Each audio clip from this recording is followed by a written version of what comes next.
Lecturer Urdu online YouTube channel के तमाम मुझे सब्सक्राइबर्स अस्सलाम वालेकुम। आप सब कैसे उम्मीद है कि बिल्कुल ठीक होंगे, शायद होंगे, आबाद होंगे, इससे मुस्कुराते होंगे और हमेशा की तरह पढ़ते होंगे। लेक्चरार उर्दू और सब्जेक्ट स्पेशलिस्ट उर्दू की तैयारी के हवाले से 36 वीडियोज़ अपलोड की जा चुकी हैं। आज की वीडियो जो है इस प्ले लिस्ट की 37वीं वीडियो है। अगर आपने चैनल को सब्सक्राइब नहीं किया तो सब्सक्राइब कीजिए। अगर आप अपनी तैयारी को देखना चाहते हैं तो आप इन तमाम वीडियोज़ को देखें, और अगर आप हमारे पास पढ़ना चाहते हैं, पेड ग्रुप में शामिल होना चाहते हैं और बाकायदा बिल्कुल मुख्तसर मुद्दत में तैयारी करना चाहते हैं, थोड़े से वक्त में तैयारी करना चाहते हैं और बेहतरीन तैयारी करना चाहते हैं, तो आप ईमेल कीजिए और दाखिला का जो प्रोसेस है उसको देखिए। यूट्यूब चैनल पर ही वीडियो मौजूद है।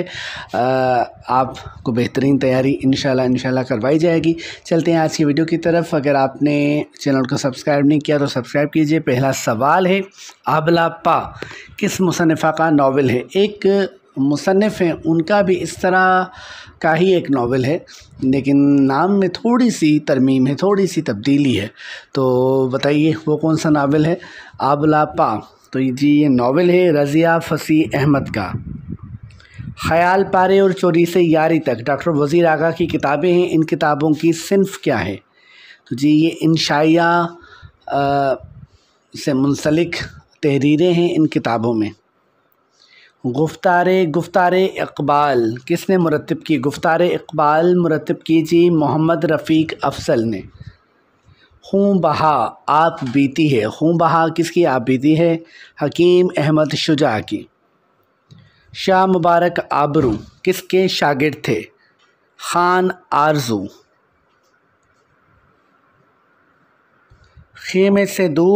खेमे से दूर खाली पिंजरा और शहरज़ाद के नाम अफ़सानवी मजमूए हैं। इंतज़ार हुसैन के अफ़सानवी मजमू के नाम और भी हैं, आपको जो याद हों आप लिखें। 3 मजमूओं के नाम आपको बता दिए गए हैं। 6 कहानियों का मजमुआ फ़रेब किस अदीब से मंसूब है? अब्दुल्ला हुसैन। इनका नाम अमूमन आपने उदास नस्लें के हवाले से सुना है। उदास नस्लें के हवाले के अलावा भी इनकी पहचान है, शनाख्त है, और उनके नावलेट भी हैं, दीगर नावल भी हैं और अफसाने भी हैं। अब्दुल्ला हुसैन की किताब बाग बलिहाज़ सिन्फ़ क्या है? नावल। तो जी बाग जो है वो भी नावल है, इसको भी लाज़मन पढ़ें। मुसलसल 9 साल तक किस अफसाना निगार ने सैयद इम्तियाज़ अली ताज के साथ मिलकर रिसाला फूल और तहज़ीब नस्वा की इदारत की? ग़ुलाम अब्बास ने जी। बहरुल मोहब्बत किसकी मसनवी है? मुस्तफ़ी की। इहाम गोई के ख़िलाफ़ तहरीक का आगाज़ किसने किया? इहाम गोई एक तहरीक थी, बताइए उसमें क्या होता था? इहाम गोई से क्या मुराद है? आप कहेंगे वहम में डालना, लेकिन शायरी में ये किस तरह इस्तेमाल होती थी, इस चीज़ को किस तरह इस्तेमाल करते थे? इस तरह का कोई शेर भी यहाँ पर पोस्ट करें और बताएं कि ये तहरीक शुरू करने में कौन से अहम नाम शामिल थे। इस तहरीक के ख़िलाफ़ तहरीक का आगाज़ किसने किया? मिर्ज़ा मज़हर जाना। इन्होंने इस तहरीक के ख़िलाफ़ एक और तहरीक का आगाज़ किया, उस तहरीक का नाम भी बताएं। कछवे और दिन और दास्तान किसके अफ़सानवी मजमूए हैं? इंतज़ार हुसैन। चले जी 3 पहले बता दिए, 2 अब बता दिए, 5 मजमूए हमने आपको बताएं, मज़ीद तो आप बताएं। ग़ुलाम अब्बास के अफ़सानवी मजमूए जाड़े की चांदनी का दीबाचा किस शायर ने लिखा? नून मीम राशिद ने लिखा। कौन से 2 शोरा इहाम गोई की तहरीक के अहम रुकन थे? चलें जी हम ही आपको बता रहे हैं। शाह मुबारक आबरू और मोहम्मद शाकिर नाजी, ये ख़ुद को बानी इहाम भी कहा करते थे। अब्दुल्ला हुसैन का कौन सा नावल 1963 में शाया हुआ? उदास नस्लें। किस फ़लसफ़ी ने कहा कि शायर में अच्छा शेरी बनने की सलाहियत कम होती है? अफलातून ने कहा। और बताइए कि किस फ़लसफ़ी ने अपनी ख़याली आइडियल स्टेट में, अपनी बनाई हुई ख़याली रियासत में किस शायर को जगह नहीं दी थी? वो कौन था? चलें जी सवाल आ गया यही सवाल दोबारा से आ गया है, तो अब जवाब आपको पता चल जाएगा। किस फ़लसफ़ी ने अपनी मिसाली रियासत में शायरों को जगह नहीं दी? तो वही फ़लसफ़ी हैं जिनका अभी ज़िक्र हुआ, अफलातून। डॉक्टर सैयद अब्दुल्ला का अहद बताइए जी। डॉक्टर सैयद अब्दुल्ला का अहद बताइए। तो पैदाइश हुई 1906 को और वफ़ात हुई 1986 को। افلاطون نے کس کے لیے کہا تھا کہ میں ایسے شخص کا احترام نہیں کر سکتا جو سچائی کو ذبح کر چکا ہو؟ ہومر کے لیے۔ ارے ہومر کی کون سی تخلیقات مشہور ہیں بتائیے، اور کہاں کا شاعر تھا؟ سراج نے مثنوی بوستان خیال کب لکھی؟ 1747 کو۔ ولیم ورڈسورتھ کا تعلق یورپ کے کس تنقیدی دبستان سے تھا؟ رومانی دبستان۔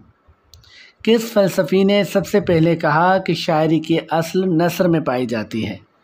ارسطو نے کہا تھا کہ شاعری کی اصل نثر میں پائی جاتی ہے۔ قلمۃ الحقائق کس کی تصنیف ہے؟ شاہ برہان الدین جانم کی۔ جہاں شاہ برہان الدین جانم کی تصنیف ہے قلمۃ الحقائق۔ اکبر ڈرامہ ہے جی محمد حسین آزاد کا۔ حجاب زنا کس کی مثنوی ہے؟ مثنوی کے شاعر ہیں جی منیر شکوہ آبادی۔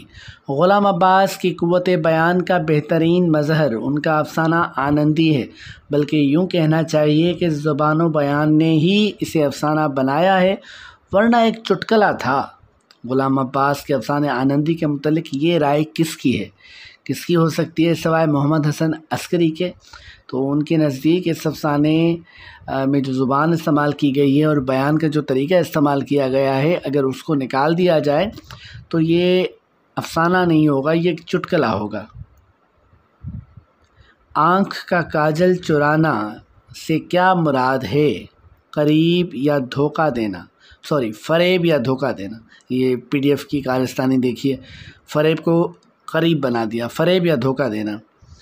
آنچل، آس پاس، بازار حیات، بگولے، برگے ہنا، نیلا پتھر اور سناٹا کس شخصیت کے افسانوی مجموعے ہیں؟ تو جی احمد ندیم قاسمی کے افسانوی مجموعے ہیں۔ احمد ندیم قاسمی کے متعلق 2 گھنٹے سے قریب ٹائم ڈیوریشن کی دو ویڈیوز پڑی ہوئی ہیں ہمارے چینل پر۔ اگر احمد ندیم قاسمی کو تفصیلی طور پر پڑھنا چاہتے ہیں، ان کی تمام شعری مجموعوں کے حوالے سے، ان کے تمام افسانوی مجموعوں کے حوالے سے، تو آپ کو مل سکتا ہے ہمارے چینل پر یہ سب کچھ۔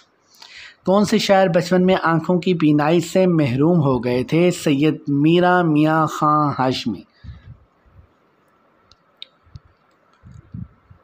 تو جی یہ آج کی ویڈیو کا تھا آخری سوال۔ اگر آپ کو ویڈیو پسند آئی تو کمنٹ میں لازماً بتائیں کہ اس طرح کی ویڈیوز آپ چاہتے ہیں کہ اپلوڈ ہوتی رہیں، یا آپ کو پسند نہیں آئی تو یہ بھی بتائیں، تاکہ پھر ہم اس طرح کی ویڈیوز اپلوڈ کرنے کا سلسلہ جاری رکھیں یا ختم کر دیں، یہ فیصلہ کرنے میں ہمیں آسانی ہو۔ تو آپ کی محبتوں کا بہت شکریہ کہ آپ کمنٹ میں بتاتے ہیں، اپنی رائے سے آگاہ کرتے ہیں۔ شاد رہیے، آباد رہیے، اللہ پاک آپ سب محنت کرنے والوں کو کامیاب کرے۔ اللہ حافظ۔